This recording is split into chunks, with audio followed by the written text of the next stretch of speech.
জানো, ডাক্তার বলেছে আমার পিত্তথলিতে নাকি পাথর হয়েছে। হায় হায়, কিভাবে? ডাক্তার কারণ ধরতে পারে নাই, কিন্তু আমি জানি এটা কিভাবে হয়েছে। তোমার কাছে আমি একটা সোনার হার চেয়েছিলাম, কিন্তু তুমি সেটা দাওনি। সোনার গয়নার সাথে পিত্তথলির পাথরের কি সম্পর্ক? তুমি যে আমাকে সোনার গয়নাটা দাওনি, তখন সেই কষ্টে আমি বুকে পাথর চেপে রেখেছিলাম। সেই পাথরটা আস্তে আস্তে আস্তে নিচে নামতে নামতে আমার পিত্তথলিতে গিয়ে পৌঁছেছে। এবার বুঝতে পেরেছি আমার বুক কেন জ্বালা করে। ডাক্তার বলেছে আপনার অ্যাসিডিটির সমস্যা। আসল কথা, আমার অ্যাসিডিটির কোনো সমস্যাই না। তুমি আমারে সারাদিন যে পরিমাণ জ্বালানি জ্বালাও, সেই জ্বালায় আমার মাথা কেমন করে। সেই মাথা থেকে নিচে জ্বালা নামতে নামতে নামতে আমার বুকে এসে পৌঁছাইছে। ডাক্তার বলেছে আমার পায়ে পানি এসেছে। এটার কারণও জানো নাকি? অবশ্যই, তোমার জন্য আমি চাপা কান্না করেছি। চাপা কান্না? হ্যাঁ, চেপে চেপে চেপে চেপে কান্না। তোমার জন্য আমি চেপে চেপে কান্না করেছি। আসলে এটা কোনো চাপা কান্না না, আসলে এটা হচ্ছে একটা চাপা মারা কান্না। চাপা কান্না? জীবনে তো দেখলাম না এই চাপা কান্না কানতে। এতই চেপে চেপে কান্না করেছি যে কান্না চাপাইতে চাপাইতে আমার চোখ দিয়ে পানি বের হতো না। সব পানি গিয়ে আমার পায়ে এসে জমা হয়েছে। তাই তোমার কারণে আমার বহুমূত্র রোগ হয়েছে।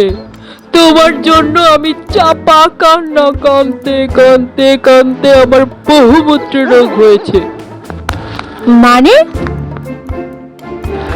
তোমার জন্য আমি সাফা কান্না করেছি, কিন্তু আমার চোখের পানি পা পর্যন্ত গিয়ে পৌঁছানোর আগেই আমার প্রস্রাবের রাস্তা দিয়ে বেরিয়ে যায়। তুমি আমাকে বারবার কাঁদাও, তাই তো আমার বারবার প্রস্রাব হয়, আর তাই আমার বহুমূত্র রোগ হয়েছে।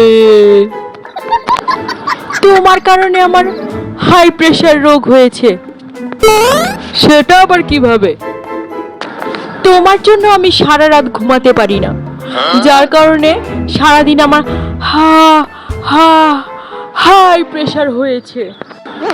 হা হা হাই প্রেশার ভালো লাগে না। তোমার কারণে আমার লো প্রেশার হয়েছে। সেটা কিভাবে? তুমি আমাকে সারাদিন যে সমস্ত রান্না করে খাওয়াও, এই সমস্ত খাবার খেয়ে আমার লো প্রেশার হয়েছে, মানে নিম্ন চাপ তৈরি হয়েছে। তোমার খাবার খেয়ে আমাকে সারাদিন শুধু টয়লেটে যেতে হয়। উফ, বাদ দাও তো, তোমার কারণে আমি মরে গিয়েছি। মরে গিয়েছো? তাহলে আমার সামনে এটা কে? ও বাবা গো, এটা কি ভূতনি নাকি? তুমি যেমন একটা মোর বাটনে ক্লিক করতে গিয়ে মরে গিয়েছো, তেমনি আমিও মরে গিয়েছি। ধ্যাৎ, তোমার সাথে তর্ক করাই ভুল। আমি ভুল পথে পা দিয়েছি। আমিও ভুল পথে পা দিয়েছি। তা তুমি পা দিয়েছো কেন? তুমি পা দিয়েছো কেন? পা দিয়েছি, পা দিয়েছি, আর পা দিব না। আমিও আর পা দিব না।